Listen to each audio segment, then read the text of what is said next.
Assalamualaikum warahmatullahi wabarakatuh. Perkenalkan, nama saya Muhammad Rian. Saya selaku moderator pada kelompok 6 yang akan membawa kalian pada materi-materi hukum logika. Untuk materi pertama, yakni materi tentang ekuivalensi yang akan dibawakan oleh teman kita yang bernama Amirul Adli. Kepada Amirul Adli, saya persilakan. Perkenalkan, nama saya Amirul Adli. Pada kesempatan kali ini saya akan menjelaskan sedikit materi tentang ekuivalensi logika atau hukum ekuivalensi logika. Nah, pertama-tama kita harus mengetahui dulu apa yang dimaksud dengan ekuivalensi logika. Ekuivalen adalah dua atau lebih pernyataan majemuk yang memiliki nilai kebenaran yang sama. Dua kalimat disebut ekuivalen secara logika jika dan hanya jika keduanya mempunyai nilai kebenaran yang sama untuk semua substitusi nilai kebenaran masing-masing kalimat unsurnya. Jika P dan Q adalah kalimat-kalimat yang ekuivalen, maka dituliskan dengan P ekuivalensi dengan Q. Jika P ekuivalensi dengan Q, maka Q ekuivalensi juga dengan P. Jadi, dua atau lebih pernyataan majemuk yang mempunyai nilai kebenaran yang sama disebut dengan ekuivalensi logika. Di dalam ekuivalensi logika ini terdapat 14 hukum. Hukum yang pertama yang akan kita belajar adalah hukum komutatif. Contoh hukum komutatif yang pertama, jika P dan Q, maka ekuivalensi dengan Q dan P. Ini hukum komutatif, ini hukum kebalikan ya. P dan Q maka dibalik jadi Q dan P. Contoh yang kedua, jika P atau Q maka ekuivalensi dengan Q atau P, dibalik aja. Contoh yang ketiga, jika P diimplikasi dengan Q maka ekuivalensi dengan Q diimplikasi dengan P, kan? Namun jika P implikasi Q maka dia tidak ekuivalensi dengan Q implikasi P. Dia untuk implikasi nggak bisa, berarti nggak bisa dibalik. Selanjutnya, hukum yang kedua adalah hukum asosiatif. Contoh hukum asosiatif yang pertama yaitu ada P dan Q dan R. Secara keseluruhan, hukum asosiatif ini harus sama lambangnya, baru dia berlaku. Ini kan sama lambang P dan Q dan R. Ini kan sama lambang di dalam kurung dan di luar kurungnya itu harus sama. Contoh yang kedua ada P atau Q atau R, maka dia ekuivalensi dengan P atau Q atau R. Cuman kurungnya aja yang dipindah. Dari R ini kan pertamanya di dalam kurung, jadi pas sudah menggunakan hukum asosiatif maka dia dikeluarkan. Jadilah P atau Q atau R. Contoh yang ketiga, P biimplikasi buka kurung Q biimplikasi R, maka ekuivalensi dengan P biimplikasi Q biimplikasi R. Namun jika P implikasi buka kurung Q implikasi R atau kurung, maka tidak ekuivalensi dengan buka kurung P implikasi Q atau kurung implikasi R. Jadi dia untuk implikasi tidak bisa juga menggunakan hukum asosiatif ini. Selanjutnya, hukum yang ketiga itu hukum distributif. Hukum distributif ini syarat-syaratnya dia ini hanya berlaku pada lambang dan lambang atau.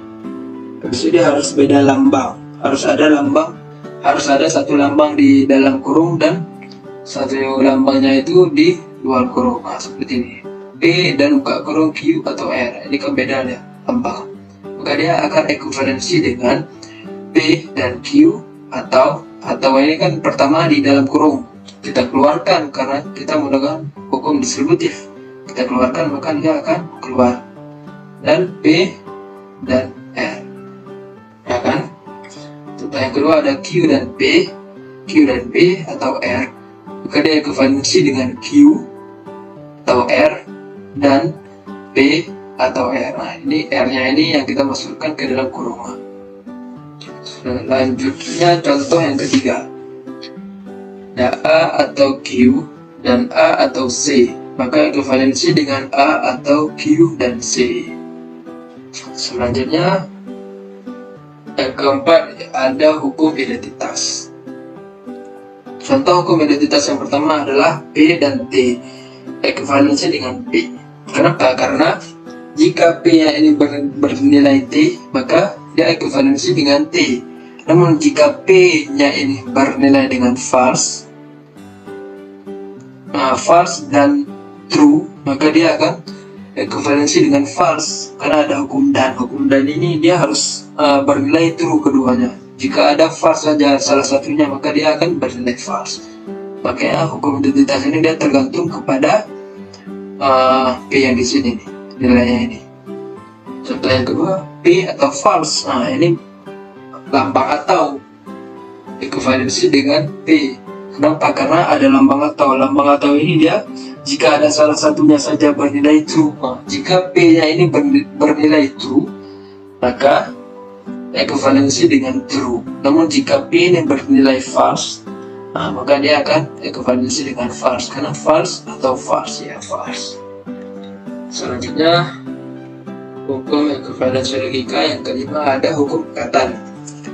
Contoh hukum ikatan yang pertama, P atau T, maka ekuivalensi dengan T. Nah, ini dia tergantung kepada nilai T di sini ya, sama nih. Kalau tadi kan bernilai di P ya, ini di T nya. Kenapa? Karena lambangnya itu lambang atau. Kalau ada true dan ada lambang atau, itu sudah pasti ekuivalensi dengan true. Jika P ini bernilai false, itu juga tetap akan ekuivalensi dengan nilai true karena ada atau true di sini. Selanjutnya contoh kedua, P dan false ekuivalensi dengan false. Ya, karena ada dan false. Hukum dan ini kan bunyinya ini harus dua-duanya itu true. Jika ada satu saja yang false, maka nggak usah dicari lagi, dia emang akan menghasilkan atau ekuivalensi dengan false. Selanjutnya yang keenam, ada hukum negasi. Hukum negasi, contoh hukum negasi yang pertama itu ada P dan negasi P ekuivalensi dengan F. Kenapa? Karena ya seperti yang saya bilang tadi, hukum dan ini dia harus sama. Jika di sini P dan di sini negasi P, itu kan tidak sama, otomatis akan ekuivalensi dengan false. Selanjutnya kalau atau P atau negasi P, maka dia akan ekuivalensi dengan true karena hukum atau ini jika berbeda dia tidak masalah. Selanjutnya nomor 7 ada hukum negasi ganda. Contoh hukum negasi ganda yang pertama adalah negasi kurang negasi P, maka ekuivalensi dengan P. Ini tinggal kita masukkan ke dalam saja ya kan, kita kalikan ke dalam gitu. Contoh yang kedua ada negasi kurang lagi P atau Q, maka ekuivalensi dengan P atau Q. Nah, ini negasi ketemu sama negasi hilang kan, jadilah P atau Q. Nah, namun negasi P atau Q dia tidak ekuivalensi dengan P atau Q. Kenapa? Karena yang tadi negasinya itu dia milik mereka berdua, milik bersama. Namun jika ini hanya negasinya itu milik si P, tidak milik si Q, maka kalau kita masukkan ke dalam, dia akan negasi ketemu sama negasi P, maka akan P. Atau Q ketemu sama negasi, maka dia akan negasi Q. Makanya di sini tidak ekuivalen dengan P atau Q. Selanjutnya hukum ke-8 ada hukum idempoten. Punya hukum idempoten yang pertama itu contohnya P dan P, maka ekuivalensi dengan P. Jika P atau P, maka ekuivalensi juga dengan P. Hukum idempoten ini hukum yang mudah lah daripada hukum-hukum yang lain. Cuma ini dua aja dah. Kalau ketemu premis yang sama, maka dia akan premis ekuivalensi dengan premis tersebut. P dan P ekuivalensi dengan P, dan P atau P ekuivalensi dengan P juga. Selanjutnya dan hukum ke-9 yaitu hukum De Morgan. Hukum De Morgan ini contoh yang pertama ada negasi buka kurung P dan Q, maka ekuivalensi dengan negasi P atau negasi Q. Nah, jadi dia dimasukkan negasi yang ini ke P, maka jadi akan negasi P. Dan jika dan lambang dan ketemu sama negasi, maka dia akan berubah menjadi lambang atau. Q ketemu sama negasi, maka dia akan berubah menjadi negasi Q. Maka negasi P dan Q ekuivalensi dengan negasi P atau negasi Q. Dan yang kedua, negasi P atau negasi Q ekuivalensi dengan negasi P dan Q. Nah kan, negasi P dan Q. Kita masukkan ini jadi negasi P, lambang atau berubah ketemu sama negasi berubah menjadi dan. Negasi Q ketemu sama negasi berubah menjadi Q. Jadilah negasi P atau negasi Q ekuivalensi dengan kurung negasi P dan Q. Contoh yang ketiga, negasi P dan negasi Q, maka dia akan ekuivalensi dengan negasi kita keluarkan negasi ya, negasi kurung P lambang dan kita masukkan ke hukum De Morgan, maka dia akan berubah menjadi atau negasi buka kurung P atau Q, karena di sini ada negasi Q. Maka negasi P dan negasi Q ekuivalensi dengan negasi buka kurung P atau Q. Contoh keempat, Q dan P ekuivalensi dengan negasi buka kurung negasi Q, ada lambang dan, maka akan berubah menjadi atau negasi Q atau P ketemu sama negasi, maka akan negasi P. Jadilah Q dan P ekuivalensi dengan negasi buka kurung negasi Q atau negasi P. Selanjutnya, hukum-hukum ekuivalensi logika yang ke-10 ada hukum absorpsi, hukum yang jarang dipakai. Yang pertama itu ada contohnya P dan P atau Q. Untuk hukum absorpsi ini dia harus lambang dan atau lambang atau. Harus satu di dalam kurung dan satunya itu di luar kurung. Nah, contoh yang pertama ada P dan buka kurung P atau Q, maka ekuivalensi dengan P. Nah, ini kan ada P, sini ada P lambangnya dan sama atau. Soalnya contoh yang kedua, Q dan P tutup kurung atau Q, maka ekuivalensi dengan Q.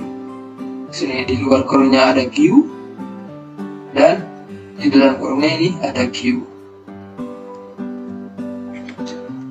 Contoh yang ketiga, P implikasi Q dan P atau P implikasi Q, maka akan ekuivalensi dengan P implikasi Q, karena P implikasi Q ini ada yang satu di luar dan satu lagi ada di dalam kurung, maka akan ekuivalensi dengan P implikasi Q. Selanjutnya hukum ke-11, hukum negasi true or false. Dan pertama ini contoh ada negasi true, maka ekuivalensi dengan false, karena true bernilai true. Jika dinegasikan negasi true, maka akan bernilai false. Selanjutnya negasi false ekuivalensi dengan T true, karena false itu bernilai false. Jika dinegasikan, maka negasi false akan bernilai true. Nah, ini cuma dibalik-balik aja lah. Negasi T ekuivalensi dengan false, negasi false ekuivalensi dengan true. Selanjutnya yang 12, hukum implikasi. Contoh hukum implikasi yang pertama itu ada P implikasi Q ekuivalensi dengan negasi P atau Q. Ini penyebab dinegasikan, lambang implikasi jadi lambang atau, ya kan? P jadi negasi P, lambang implikasi jadi atau, Q-nya tetap, akibatnya itu tetap. Contoh kedua, Q implikasi P ekuivalensi dengan negasi Q atau P. Kita negasikan penyebab negasi Q, lambang implikasi jadi atau, dan P-nya itu tetap. Jadilah Q implikasi P ekuivalensi dengan negasi Q atau P. Contoh yang ketiga, negasi A implikasi negasi B, maka dia akan ekuivalensi dengan A atau negasi B. Ya kan?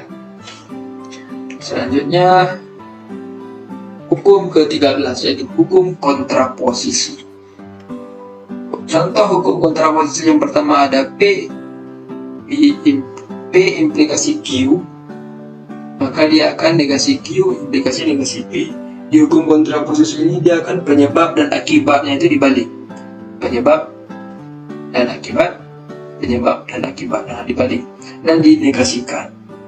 Nah, contoh yang kedua ada A implikasi negasi B, maka dia akan menjadi B implikasi negasi A.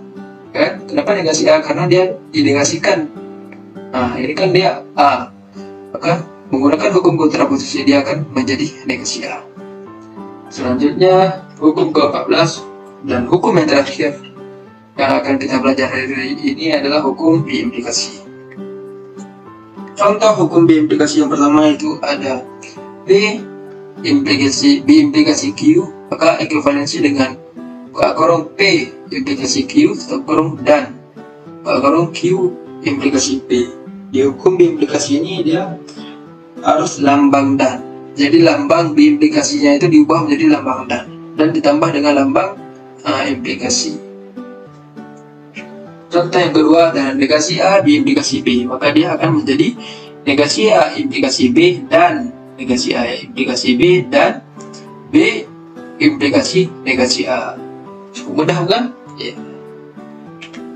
Selanjutnya contoh soal. Buktikanlah ekuivalensi menggunakan hukum-hukum ekuivalensi. Nomor 1. Negasi buka kurung negasi P dan Q tutup kurung dan buka kurung lagi P atau Q tutup kurung. Apakah ekuivalensi dengan P? Yang pertama, kita akan menggunakan hukum De Morgan. Jadilah ini negasi P dan ada negasi, maka dia akan menjadi P. Hukum dan lambang dan maksud saya, maaf, lambang dan ada ketemu sama negasi menggunakan hukum De Morgan dan dia dibalik menjadi lambang atau Q ketemu sama negasi menggunakan hukum De Morgan, maka dia akan menjadi negasi Q. Nah, jadilah P atau negasi Q dan P atau Q menggunakan hukum De Morgan. Selanjutnya kita menggunakan hukum distributif karena P atau negasi Q dan P atau Q. P nya itu ada di dalam kurung ini ada dua. Jadi kita menggunakan hukum distributif, kita keluarkan, dia keluar, jadilah P atau buka kurung negasi Q. Nih yang di dalam kurung tadi negasi Q dan lambangnya ini lambang yang pertama-tama dia di luar kurung kita masukkan ke dalam kurung. Jadilah P atau buka kurung negasi Q dan Q menggunakan hukum distributif. Selanjutnya kita menggunakan hukum negasi Q dan Q. Nah, jika ada dan ini negasi Q ini berbeda, ini ada satu Q dan ada satu negasi Q, maka dia akan ekuivalensi dengan false, maka dia akan menghasilkan false. Nah, P atau false jadinya. Nah, dan terakhir kita menggunakan hukum identitas. P atau false, maka dia akan tergantung kepada P-nya karena ini ada atau F, ada atau, ya kan? Kalau seandainya ini dan, baru dia ekuivalensi dengan F. Jadi ini P atau F ekuivalensi dengan P menggunakan hukum identitas. Jadi kesimpulannya adalah ini terbukti negasi buka kurung negasi P dan Q tutup kurung dan negasi dan buka kurung lagi P atau Q tutup kurung ekuivalensi dengan P. Contoh soal yang pertama sudah kita belajar. Namun sekarang contoh soal yang kedua. Negasi buka kurung lagi negasi P dan Q tutup kurung atau negasi P dan negasi Q tutup kurung dan buka kurung lagi P dan Q tutup kurung. Apakah ekuivalensi dengan P dan Q? Ayo kita cari bersama-sama. Yang pertama kita akan menggunakan hukum distributif. Kenapa? Karena kita harus menyelesaikan dulu permasalahan yang ada di dalam kurung. Karena ini kan ada dalam kurung. abaikanlah yang ini. Kita main yang di sini terlebih dahulu. Ini karena ada negasi P dan di sini juga ada negasi P dan, maka kita akan bisa menggunakan hukum distributif. Jadilah negasi buka kurung negasi P dan, karena ini negasi P dan yang pertama di dalam kurung kita keluarkan, jadilah negasi P dan di luar kurung. Kita buka kurung lagi, yang dulunya dia Q ini dan negasi Q ini di dalam kurung, ya kan? Kita buatkan dia di dalam kurung lagi dan jadilah Q. Lambang atau kita ambil masukkan ke dalam kurung Q atau negasi Q, dan buka kurung lagi P dan Q menggunakan hukum distributif. Selanjutnya kita menggunakan hukum negasi. Jadilah Q atau negasi Q ini, karena dia ada lambang atau, maka dia akan bernilai true. Karena kalau bunyi atau ini adalah jika ada salah satunya saja yang bernilai true, maka dia akan true. Kan? Jadilah negasi buka kurung negasi P dan T tutup kurung dan buka kurung lagi P dan Q tutup kurung menggunakan hukum negasi. Selanjutnya kita menggunakan hukum identitas. Negasi P dan T.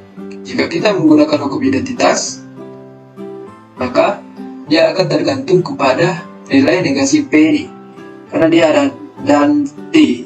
Seandainya negasi P ini bernilai true, maka bernilai true lah dia. Namun jika negasi P ini bernilai false, maka dia akan bernilai false, karena ini bunyi hukum dan. Harus keduanya itu bernilai true baru true. Jika ada salah satunya itu false, maka dia akan false. Nah, jadilah dia menggunakan hukum identitas negasi buka kurung negasi P tutup kurung dan buka kurung lagi P dan Q tutup kurung menggunakan hukum identitas. Selanjutnya kita pakai hukum negasi ganda. Nah, kenapa? Karena ini tidak ada negasi dan ini ada negasi. Kita pakai hukum negasi ganda, maka dia akan jadi P dan buka kurung P dan Q. Nah, ini gampang. Selanjutnya kita menggunakan hukum asosiatif. Ya, karena ini ada lambang yang sama dan variabel yang sama, maka dia akan kita ketemu P dan P tutup kurung dan Q. Selanjutnya kita menggunakan hukum idempoten. P dan P dia akan ekuivalensi dengan P. Nah, dengan P ini. Dan ketemulah jawabannya P dan Q. Maka ini terbukti. Jadi negasi buka kurung negasi P dan Q tutup kurung atau buka kurung lagi negasi P dan negasi Q tutup kurung dan buka kurung lagi P dan Q, maka dia ekuivalensi dengan P dan Q. Nah, ini terbukti, ya kan? Kita lanjut saja ke contoh soal nomor 3. Ketika ekuivalensi menggunakan hukum ekuivalensi nomor 3, P implikasi buka kurung Q implikasi R tutup kurung, maka dia ekuivalensi dengan buka kurung P dan Q tutup kurung implikasi R. Mari kita buktikan sama-sama. Maka kita akan menggunakan hukum implikasi terlebih dahulu, karena kita harus menyelesaikan masalah yang ada di dalam kurung ini terlebih dahulu. Menggunakan hukum implikasi penyebab akibat, penyebabnya kita negasikan jadilah negasi Q. Lambang implikasi kita ubah menjadi lambang atau dan R-nya tetap. Jadilah P implikasi negasi Q atau R menggunakan hukum implikasi. Selanjutnya kita menggunakan hukum implikasi sekali lagi, karena kita sudah menggunakan hukum implikasi yang di dalam kurung. Selanjutnya kita menggunakan hukum implikasi yang di luar kurung. Jadilah dia negasi P implikasinya kita ubah menjadi lambang atau, jadinya negasi P atau ini kayak tadi buka kurung negasi Q atau R tutup kurung, jadilah dia ini menggunakan hukum implikasi. Selanjutnya kita menggunakan hukum asosiatif. Kenapa? Karena ini ada lambang yang sama atau kita menggunakan menggunakan hukum asosiatif, maka dia akan menghasilkan negasi P atau negasi Q tutup kurung atau R. R-nya ini yang dulunya dia di dalam kurung, kita keluarkan dia menggunakan hukum asosiatif. Selanjutnya kita menggunakan hukum De Morgan. Negasi buka kurung P dan Q tutup kurung atau R. Maka akan menghasilkan seperti ini menggunakan hukum De Morgan. Maka terbukti ini. Yang terakhir kita menggunakan hukum implikasi. Yang dulunya dia negasi P dan Q atau R. Menggunakan hukum implikasi dia akan hilang negasinya. Hilang negasinya kan? Maka akan menjadi P dan Q implikasi R. Maka dia terbukti. Soal nomor 3 ini, P implikasi buka kurung Q implikasi R tutup kurung ekuivalensi dengan buka kurung P dan Q tutup kurung implikasi R.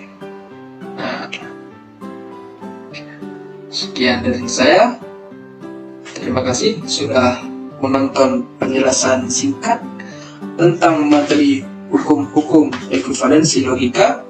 Semoga dapat bermanfaat Terima kasih ilmunya. kepada Fadil yang Akhir telah kata dari memberikan saya, billahi pemaparan taufiq materi wal tentang hidayah. strategi pemerintahan. Assalamualaikum warahmatullahi Sekarang kita wabarakatuh. masuk ke materi kelima, ada converse inverse kontraposisi yang akan dibawakan oleh Teguh Audiansyah. Kepada Teguh Audiansyah, saya persilahkan.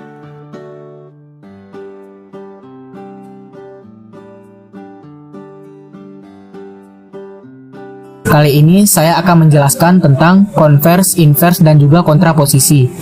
Konvers yang berarti posisinya dibalik. Misalnya suatu implikasi memiliki rumus A implikasi B, maka konversnya adalah kebalikannya, yaitu B implikasi A. Invers yang memiliki arti tambahkan negasi. Arti dari negasi adalah saya adalah seorang mahasiswa. Maka negasinya adalah tidak benar saya adalah seorang mahasiswa. Invers memiliki arti terbalik. Dengan begitu, fungsi invers adalah suatu fungsi yang berkebalikan dari fungsi asalnya. Lalu ada kontraposisi, yang berarti gabungan dari konvers dan juga invers. Posisinya dibalik lalu ditambahkan negasi. Contoh soal yang pertama. A. Saya sering mengerjakan tugas. B. Saya adalah seorang mahasiswa. Jika saya sering mengerjakan tugas, maka saya adalah seorang mahasiswa. Jika konvers, yang berarti dibalik, maka akan menjadi saya adalah seorang mahasiswa, maka saya sering mengerjakan tugas. Invers, tambahkan negasi, akan menjadi tidak benar saya sering mengerjakan tugas, maka tidak benar saya adalah seorang mahasiswa. Lalu ada kontraposisi, yang berarti gabungan dari konvers dan juga invers, yang menjadi tidak benar saya adalah seorang mahasiswa, maka tidak benar juga saya sering mengerjakan tugas. Untuk contoh soal yang kedua, jika saya sering mengerjakan tugas, maka saya adalah seorang mahasiswa dan saya rajin. Konversnya menjadi jika saya adalah seorang mahasiswa dan saya rajin, maka saya sering mengerjakan tugas. Inversnya menjadi tidak benar saya sering mengerjakan tugas, maka tidak benar juga saya adalah seorang mahasiswa dan saya rajin. Kontraposisinya menjadi tidak benar saya adalah seorang mahasiswa dan saya rajin, maka tidak benar saya sering mengerjakan tugas. Untuk contoh soal yang ketiga, jika saya adalah Odi dan saya adalah seorang mahasiswa, maka saya suka menabung atau rajin belajar. Konversnya menjadi saya suka menabung atau rajin belajar, maka saya adalah Odi dan saya adalah seorang mahasiswa. Inversnya menjadi tidak benar saya adalah Odi dan saya adalah seorang mahasiswa, maka tidak benar saya suka menabung atau saya rajin belajar. Untuk kontraposisinya menjadi tidak benar saya suka menabung atau saya rajin belajar, maka tidak benar saya adalah Odi dan saya adalah seorang mahasiswa. Sekian dari saya. Validitas argumentasi yang akan dibawakan oleh teman kita yang bernama Muhammad Nizam. Kepada Nizam, saya persilahkan.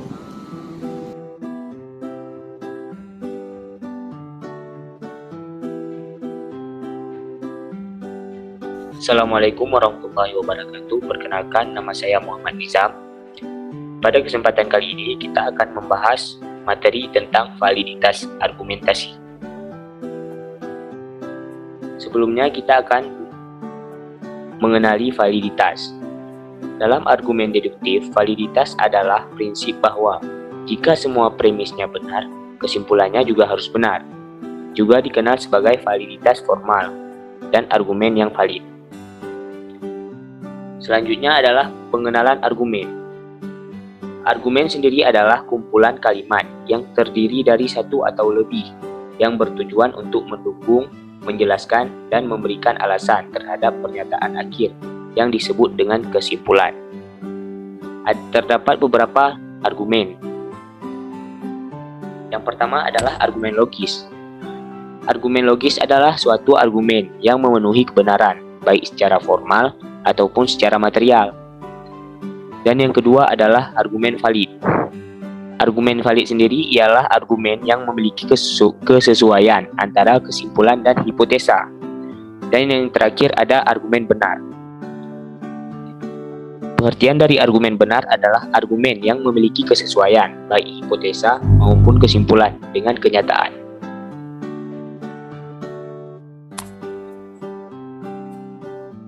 Selanjutnya kita akan membahas pengertian hipotesa dan premis.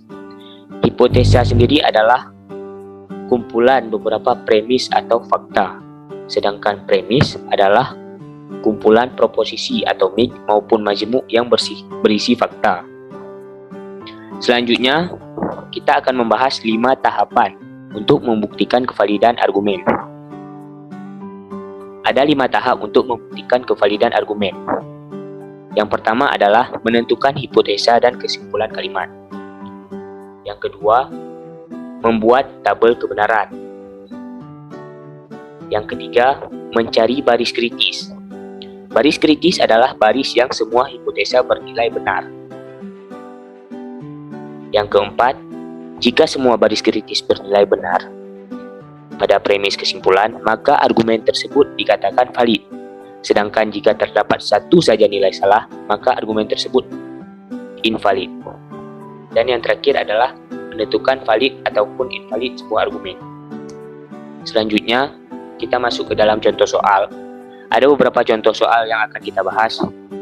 Langsung saja kita masuk ke soal pertama, yaitu soal ekspresi logika. Soal pertama yaitu premis 1 adalah A konjungsi B. Premis kedua B implikasi C.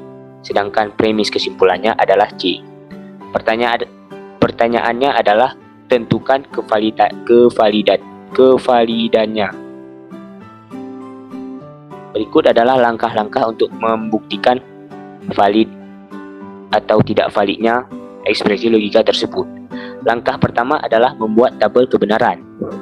Seperti yang sudah kita lihat, ada sebuah tabel kebenaran yang telah dibuat sedemikian rupa. Dan yang kedua adalah menentukan baris kritis. Dapat kita lihat setelah ditentukan nilainya, ada satu baris kritis yang terdapat dalam tabel kebenaran tersebut, yaitu baris pertama. Selanjutnya langkah ketiga, tentukan valid atau invalid. Jika semua baris kritis bernilai benar pada premis kesimpulan, maka argumen tersebut dikatakan valid. Sedangkan jika terdapat satu saja nilai salah, maka argumen tersebut invalid. Dan dapat kita lihat pada premis kesimpulan yang terdapat pada baris kritis yaitu bernilai true. Dengan demikian, ekspresi logika di atas terbukti valid dikarenakan setiap baris kritis bernilai P dan tabel kita bernilai T. Lanjut, kita akan memasuki soal nomor 2. Soal nomor 2 yaitu adalah jika hari hujan, maka saya memakai jas hujan. Saya tidak memakai jas hujan. Hari ini tidak hujan. Penyelesaiannya adalah langkah pertama, mengubah argumen menjadi variabel proporsional. Contohnya, A. Hari hujan. B. Saya memakai jas hujan. Selanjutnya untuk langkah kedua, yaitu menentukan hipotesa dan kesimpulan kalimat. B1. Jika hari hujan, maka saya memakai jas hujan. B2. Saya tidak memakai jas hujan. Dan kesimpulannya, hari ini tidak hujan. Selanjutnya langkah ketiga yaitu mengubah pernyataan menjadi ekspresi logika. Dapat kita lihat pada langkah ini, pernyataan-pernyataan yang sudah dibahas di slide sebelumnya akan diubah menjadi ekspresi logika. B1-nya adalah A implikasi B, B2-nya adalah negasi B, sedangkan kesimpulannya adalah negasi A. Dan langkah terakhir adalah membuat tabel kebenaran dan menentukan validitasnya. Dapat kita lihat sebuah tabel kebenaran. Di sini terdapat satu baris kritis, yaitu pada baris terakhir atau baris keempat. Sedangkan baris yang lain tidak kritis dikarenakan premis 1 dan premis 2-nya tidak bernilai true. Dan dengan demikian kita melihat PK pada baris keempat. Apabila PK-nya bernilai true, maka tabel berikut membuktikan bahwa argumen tersebut valid, dan jika tidak, maka tabel berikut membuktikan bahwa argumen tersebut invalid. Dan dapat kita lihat pada tabel berikut pada premis kesimpulannya bernilai true di baris kritis. Oleh karena itu, maka tabel berikut membuktikan bahwa argumen tersebut valid dikarenakan PK baris kritis bernilai true. Selanjutnya soal nomor 3. Jika saya banyak tugas, maka saya mahasiswa. Saya mahasiswa jika saya sibuk. Jika saya banyak tugas, maka saya sibuk. Tentukan kevalidan argumen tersebut. Sama seperti soal sebelumnya, langkah pertama kita akan mengubah argumen menjadi variabel proporsional. Seperti berikut. A. Saya banyak tugas. B. Saya mahasiswa. Dan yang C. Saya sibuk.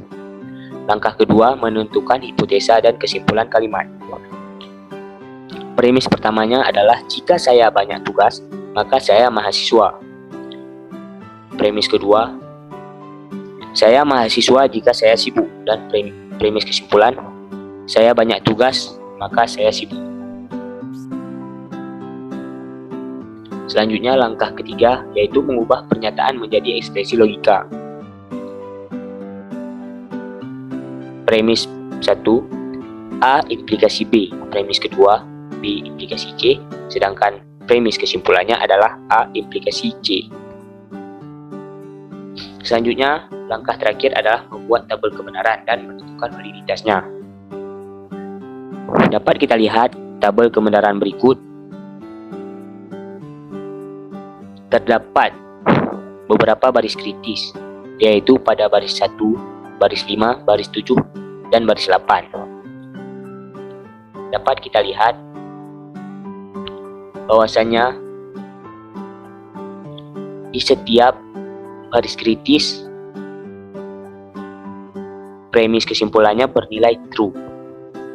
Dengan demikian, maka tabel berikut membuktikan bahwa argumen tersebut valid dikarenakan setiap PK baris kritis bernilai true. Dan perlu diketahui bahwa cara menentukan hipotesa dan kesimpulan kalimat adalah satu hipotesa ditandai oleh sebuah titik.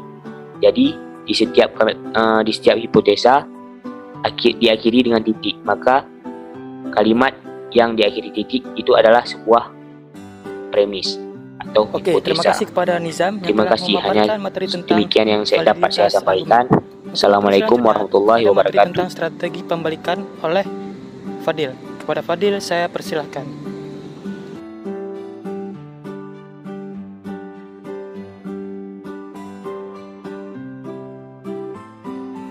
Assalamualaikum warahmatullahi wabarakatuh. Nama saya Fadil Gufran. Saya akan menjelaskan tentang strategi pembalikan. Strategi pembalikan dilakukan dengan cara menyalahkan kesimpulan dari argumen, yakni menegasikan kesimpulan, kemudian memberi nilai F. eksistensi dapat dibuktikan melalui tabel kebenaran yang sangat bermanfaat untuk membuktikan validitas ekspresi logika.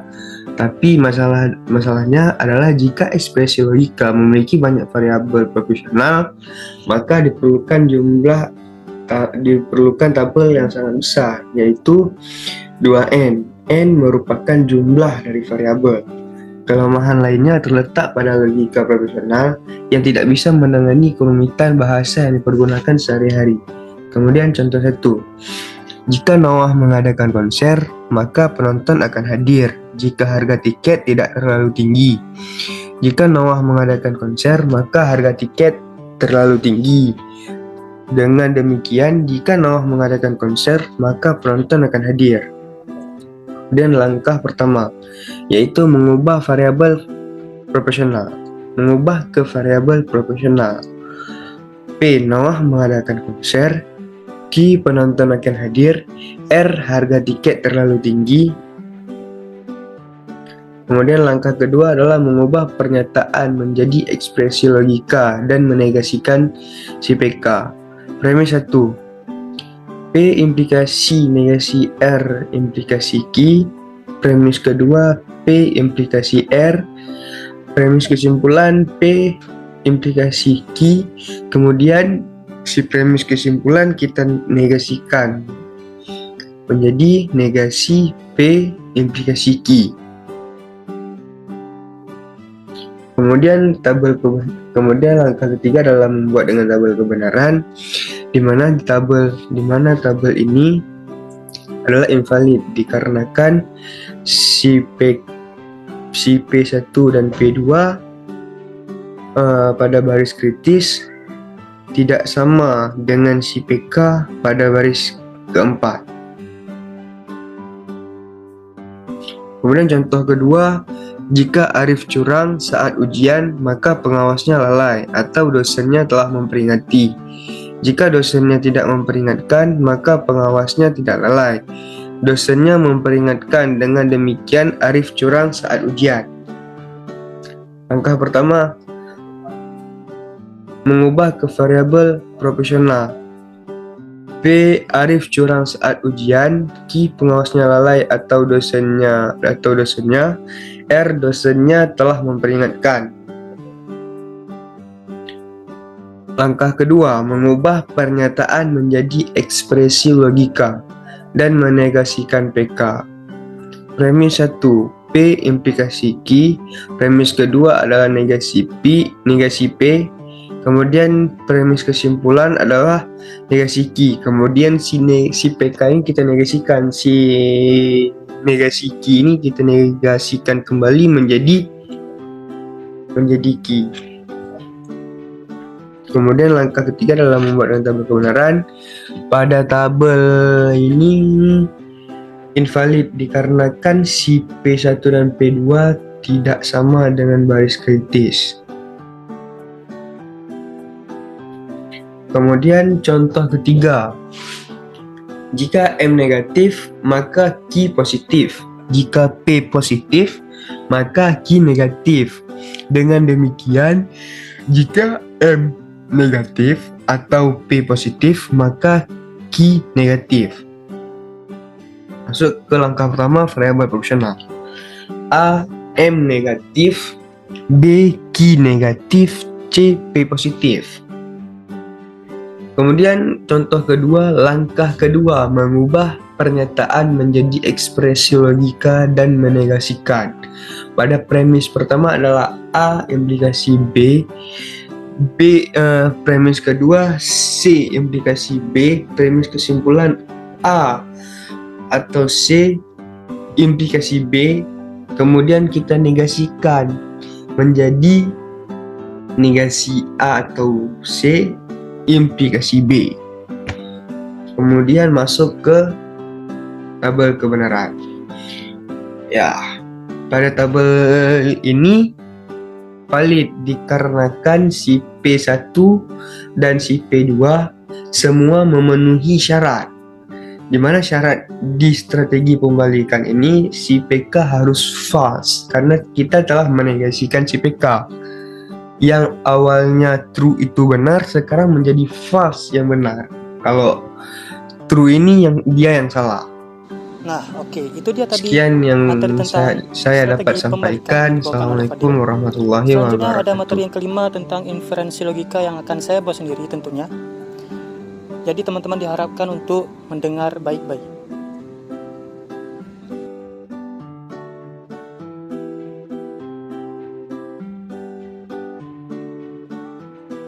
Assalamualaikum warahmatullahi wabarakatuh. Di sini saya akan melanjutkan materi tentang inferensi logika. Ada 8 macam hukum atau modus inferensi logika. Nah, di sini saya akan kupas satu persatu, jadi mohon untuk disimak baik-baik. 1. Ada modus ponen. Modus ponen berbunyi P1 jika P maka Q. P2 P maka akan menghasilkan premis kesimpulan Q. Contohnya P1 jika hari ini hujan maka jalanan basah. P2 hari ini hujan. Nah, jadi akan menghasilkan premis kesimpulan jalanan basah. Kemudian kita akan lanjut yang kedua, modus tolen. Modus tolen berbunyi premis 1 jika P maka Q.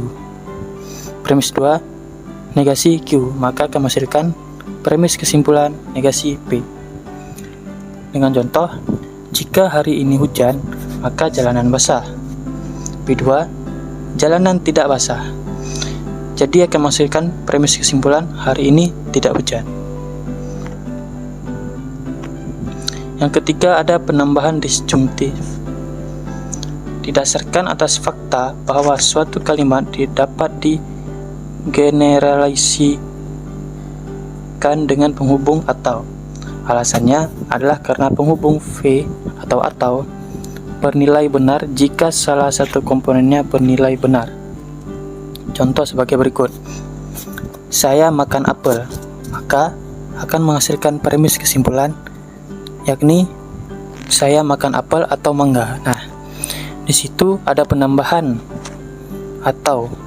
Nah, kalimat tersebut tetap bernilai benar jika ditambahkan kalimat lain dengan penghubung atau. Kita lanjut yang keempat. Penyederhanaan konjungtif. Jika beberapa kalimat dihubungkan dengan penghubung dan, kalimat tersebut dapat diambil salah satunya secara khusus. Penyempitan kalimat ini merupakan kebalikan dari penambahan disjungtif yang merupakan perluasan kalimat.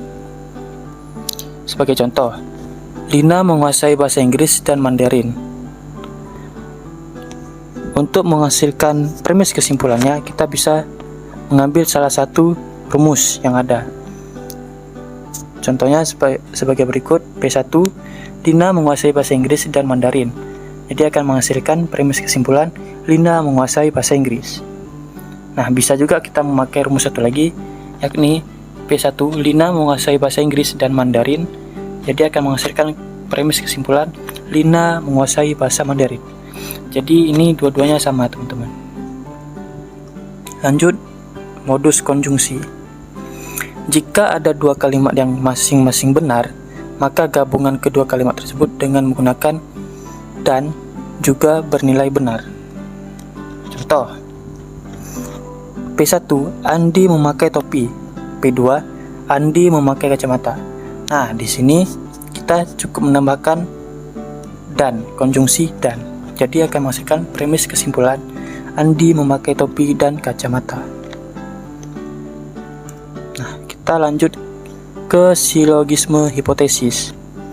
Silogisme hipotesis berbunyi hukumnya P1 jika P maka Q, P2 jika Q maka R, maka menghasilkan kesimpulan premis kesimpulannya jika P maka R. Prinsip silogisme hipotesis adalah sifat transitif pada implikasi. Jika implikasi P, implikasi Q, dan Q, implikasi R, keduanya bernilai benar, maka P implikasi R bernilai benar pula. Sebagai contoh, P1, jika Budi belajar, maka dia dapat mengerjakan soal ujian. P2, jika Budi dapat mengerjakan soal ujian, maka dia akan lulus. Jadi berdasarkan rumus dan cerita yang ada atau premis yang ada, jadi akan menghasilkan premis kesimpulannya, jika Budi belajar maka dia akan lulus. Nah, seperti itu teman-teman. Nah, sekarang masuk yang ketujuh, silogisme disjungtif. Ada dua makna, yakni makna sempit dan makna luas. Makna sempit, jika dua premis saling bertolak belakang, maka itulah premis kesimpulannya, dan lihat nilai premis duanya. Di sini apa maksudnya? Jadi jika premis duanya negasi P, jadi kita dapat simpulkan bahwasanya premis kesimpulannya negasi P. Jadi intinya, apapun nilai yang keluar pada P2 ini akan berpengaruh pada premis kesimpulan. Jadi premis kesimpulannya akan mengikuti premis 2. Lanjut ke makna luas. Prinsip dasarnya adalah kenyataan bahwa apabila kita diperhadapkan pada satu di antara dua pilihan yang ditawarkan, P atau Q, sedangkan jika kita tidak memilih P, maka satu-satunya pilihan yang mungkin adalah memilih Q. Jadi maksudnya begini teman-teman, jika P1, P atau Q, P2 negasi P, maka tak ada pilihan lain, maka kita akan memilih Q. Jadi premis kesimpulannya itu Q. Sebagai contoh, P1, merah suka Andi atau suka Ardi. P2-nya di sini disebutkan merah tidak suka Andi, jadi otomatis premis kesimpulannya adalah merah suka Ardi. Nah, karena di sini memakai atau, otomatis dia akan memilih salah satunya. Jadi merah tidak suka Andi, maka premis kesimpulannya merah suka Ardi maksud saya. Oke, kita lanjut yang terakhir, ada dilema. Hukum dilema berbunyi premis 1 P atau Q. Premis 2, jika P maka R. Premis 3, jika Q maka R. Jadi premis kesimpulannya adalah R. Dilema kadang-kadang dalam kalimat yang dihubungkan dengan penghubung atau masing-masing kalimat dapat mengimplikasikan sesuatu yang sama. Berdasarkan hal itu, maka sesuatu kesimpulan dapat diambil. Jadi maksudnya gini teman-teman, jika terdapat akibatnya sama hurufnya, maka itulah premis kesimpulannya. Seperti pada rumus, P2 akibatnya R, P3 akibatnya juga R. Jadi bisa kita simpulkan premis kesimpulannya itu adalah R. Sebagai contoh, P1, nanti malam Adi mengajak saya nonton atau mentraktir saya makan. P2, jika Adi mengajak saya nonton, maka saya akan senang. P3, jika Adi mengajak saya makan di restoran, maka saya akan senang. Jadi akan menghasilkan premis kesimpulan nanti malam saya akan senang. Mengapa hal tersebut terjadi?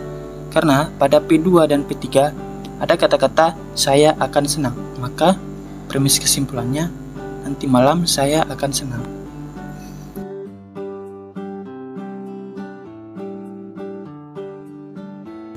Teman-teman ingin melatih soal, kita akan lanjut seperti contoh soal berikut.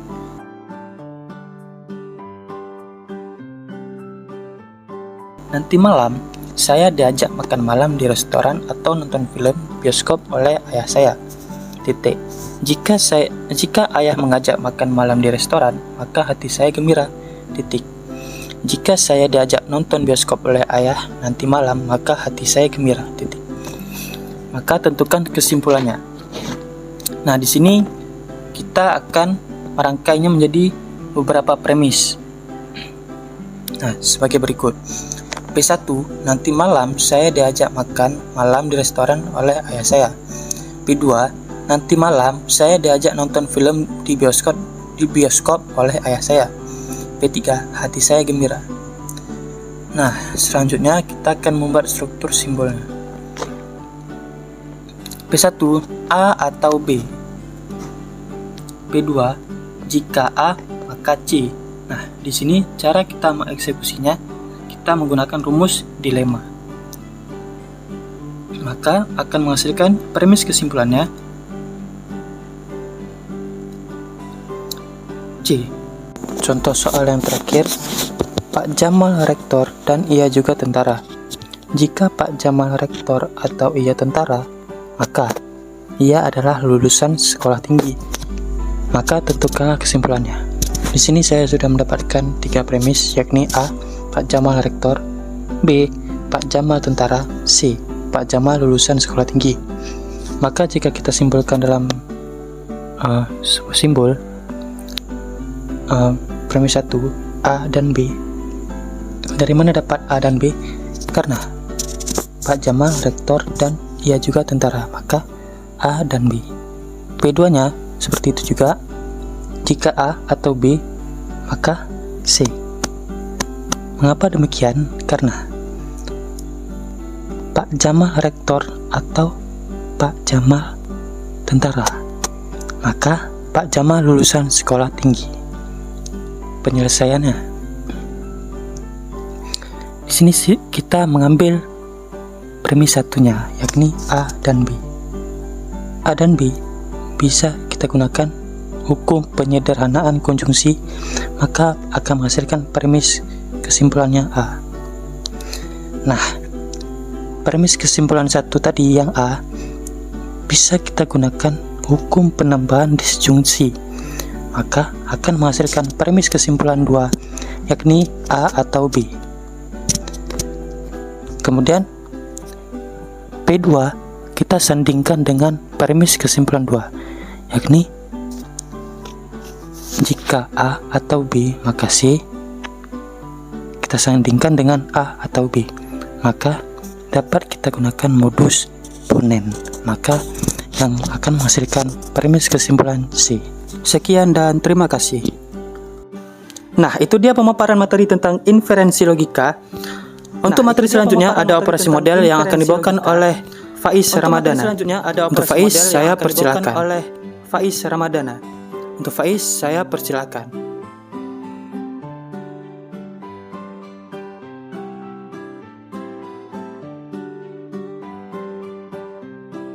Assalamualaikum warahmatullahi wabarakatuh. Perkenalkan, nama saya Faiz Ramadana. Kali ini saya akan menjelaskan tentang operasi model atau counter model. Pengertian daripada operasi model atau counter model. Jika ada premis dan kesimpulan bernilai T atau true, bisa dipastikan argumen tersebut valid. Teknik ini disebut model. Sedangkan kebalikannya disebut counter model atau operasi model, yaitu memisalkan premisnya bernilai true dan kesimpulannya bernilai false. Jika setelah dicek ada salah satu premisnya yang bernilai false, maka argumen tersebut dapat dikatakan valid. Begitupun dengan kebalikannya. Baiklah, di sini kita lihat contoh ekspresi logika yang sudah ada di sini. A implikasi B, negasi C implikasi B. Konjungsi A implikasi negasi C, konjungsi A implikasi B. Maka sekarang akan kita beri nilai sebagai berikut. Sini untuk premis satunya ialah A implikasi negasi C implikasi B yang bernilai T atau true. Kemudian untuk premis 2-nya di sini ialah A implikasi negasi C yang bernilai T atau true. Untuk premis kesimpulannya di sini ialah A implikasi B yang bernilai F. Di sini pada kesimpulan akan kita beri nilai F atau false. Kemudian setiap premis dan kesimpulan serta variabel proporsional pasti mempunyai nilai dan ditulis sebagai berikut. Untuk contoh pertama ialah values of A atau nilai dari A ialah T. Kemudian values of B atau nilai dari B ialah F, dan seterusnya. V berarti value of atau nilai dari. Dalam teknik operasi model akan dilakukan sesuai dengan langkah-langkah berikut ini. Yang pertama ialah dengan kita mengecek dengan kesimpulan, kemudian kita cek dengan premis-premisnya. Kemudian yang ketiga kita cek ketiga di sini ialah kesimpulannya. Baiklah, langsung saja kita praktik di sini. Langkah pertama ialah dengan kita mengecek kesimpulan. Di sini premis kesimpulannya ialah A implikasi B yang bernilai F. Dalam implikasi, agar dapat bernilai F, maka pernyataan pertama haruslah bernilai T, yaitu pada A di sini, di sini bisa kita lihat nilai daripada A ialah T atau true, dan nilai daripada B ialah false. Jadi T implikasi F nilainya ialah F. Maka di sini kita sudah mempunyai nilai daripada A dan juga B, yaitu nilai daripada A ialah T dan nilai daripada B di sini ialah F. Kemudian langkah kedua ialah kita cek dengan premis-premisnya. Di sini lebih baik kita mengecek dengan premis yang sederhana dahulu, tidak usah yang panjang dahulu. Di sini premis 2 lebih sederhana daripada premis 1. Untuk premis 2 di sini ialah A implikasi negasi C yang bernilai true. Di sini kita sudah mempunyai nilai A yaitu T. Yang kita belum punya di sini ialah nilai daripada negasi C. Sedangkan pada implikasi agar bisa bernilai true, maka pernyataannya maka di sini negasi C harus kita beri nilai T, karena T implikasi T bernilai T atau true. Maka di sini kita sudah mempunyai nilai daripada negasi C. Di sini nilai negasi C ialah T. Kemudian kita akan mengecek premis yang pertama. Di sini premis yang pertamanya ialah, atau premis satunya ialah A implikasi negasi C implikasi B yang bernilai true. Kemudian di sini kita akan mencari terlebih dahulu yang ada di dalam kurung ini. Di sini untuk nilai negasi C kita sudah mempunyai nilainya yaitu T. Maka pada nilai B di sini ialah F. T implikasi F sama dengan F. Maka di sini kita masukkan nilai daripada A yaitu T. Maka T implikasi F di sini bernilai F. Maka kesimpulan yang dapat kita ambil ialah argumen di atas ini merupakan argumen yang valid. Karena ketika kesimpulan PK bernilai F, ada salah satu premisnya yang bernilai F juga atau false. Baiklah, sekarang di sini kita akan masuk ke contoh soal. Di sini untuk contoh soal yang pertama, di sini premis satunya ialah P implikasi Q, kemudian premis 2-nya P, dan premis kesimpulannya di sini negasi Q. Sesuai langkah yang tadi, langkah pertamanya adalah kita mengecek premis kesimpulannya. Di sini premis kesimpulannya negasi Q yang bernilai F. Maka di sini kita sudah mempunyai nilai daripada negasi Q yaitu F. Dan nilai daripada Q ialah T karena kebalikannya. Sekarang kita akan mengecek premis-premisnya. Di sini kita akan terlebih dahulu mengecek premis 2 karena lebih sederhana. Di sini premis 2-nya bernilai di sini premis 2-nya ialah P sama dengan bernilai true. Maka di sini kita sudah mempunyai nilai daripada P yaitu true yang bernilai true juga. Kemudian di sini kita akan mengecek premis satunya. Di sini premis satunya ialah P implikasi Q yang bernilai true. Di sini kita sudah mempunyai kedua nilai tersebut. Di sini nilai P ialah nilai P di sini bisa kita lihat T, dan nilai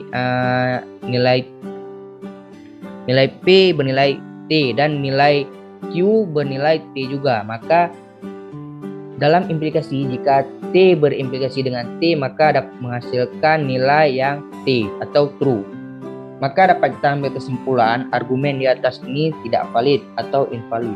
Karena ketika PK-nya ini, PK kesimpulannya kita beri nilai F, premisnya tetap bernilai T.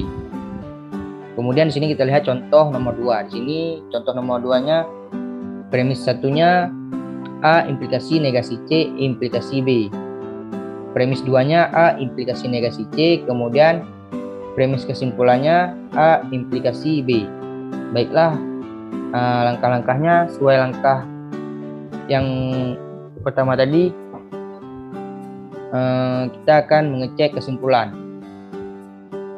Di sini premis kesimpulannya A implikasi B yang bernilai F.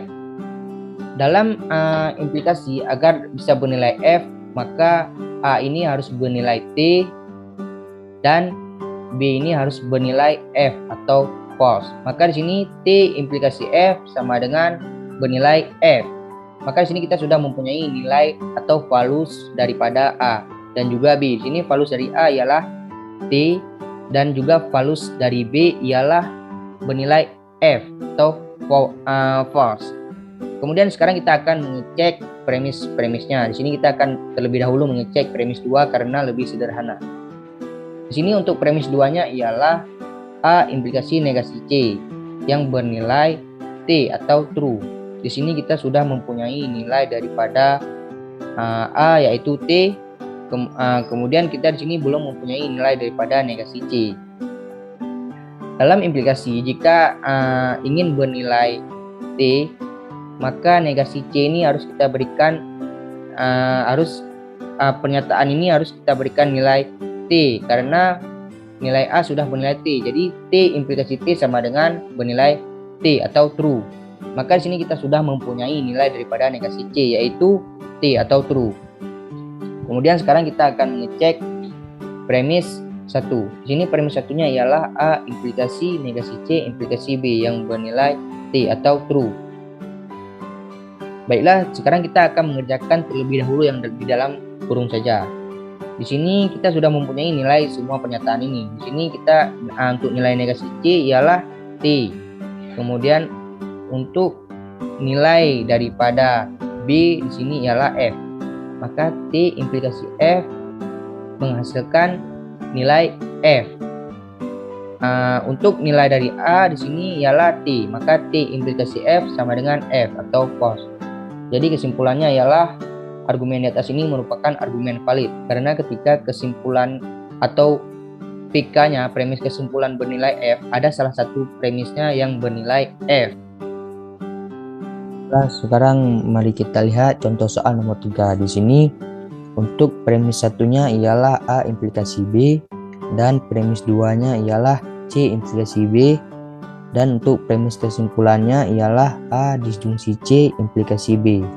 Sekarang langkah-langkahnya ialah seperti tadi juga, kita harus mengecek kesimpulannya terlebih dahulu. Di sini untuk PK-nya sendiri atau premis kesimpulannya ialah A disjungsi C implikasi B bernilai F.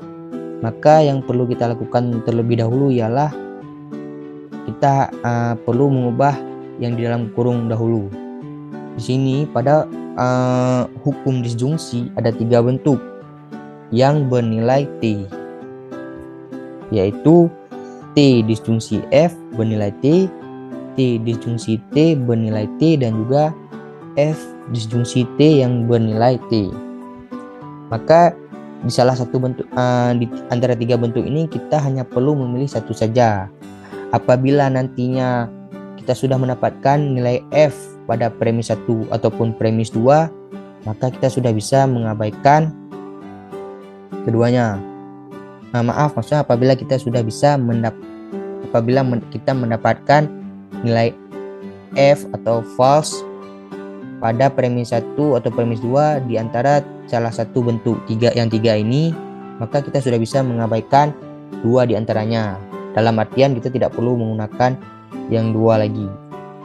Di sini kita akan menggunakan yang pertama, yaitu T disjungsi F bernilai T. Di sini nilai A ialah T, kemudian disjungsi dan nilai C di sini ialah F. Maka T disjungsi F bernilai T. Kemudian kita sudah mempunyai satu nilai di sini, yaitu nilai T. Kemudian untuk nilai B sendiri, karena di dalam implikasi itu agar mendapatkan nilai F, maka harus bernilai T implikasi F. Di sini kita sudah mempunyai nilai T, maka untuk B sendiri maka nilainya ialah F. Di sini T implikasi F bernilai F. Maka nilai daripada A ialah T dan juga nilai daripada C ialah F dan nilai daripada B F. Sekarang langkah selanjutnya kita mengecek premis-premisnya. Di sini kita akan mengecek premis ke-1. Untuk premis ke-1 di sini ialah A implikasi B bernilai T. Di sini kita lihat nilai A sendiri ialah T dan nilai daripada B di sini ialah F. Maka D implikasi F bernilai F atau false. Kemudian kita mengecek premis keduanya. Premis yang kedua. Maaf. Di sini untuk premis keduanya ialah C implikasi B bernilai T. Di sini untuk nilai C sendiri ialah F dan nilai daripada B ialah F. F implikasi F bernilai T atau true. Maka kesimpulan yang dapat kita ambil dari argumen ini ialah merupakan argumen yang valid. Karena ketika kesimpulan atau PK bernilai F, ada salah satu premisnya yang bernilai F. Mungkin hanya ini yang dapat saya jelaskan dari saya. Lebih dan kurang saya mohon maaf. Assalamualaikum warahmatullahi wabarakatuh.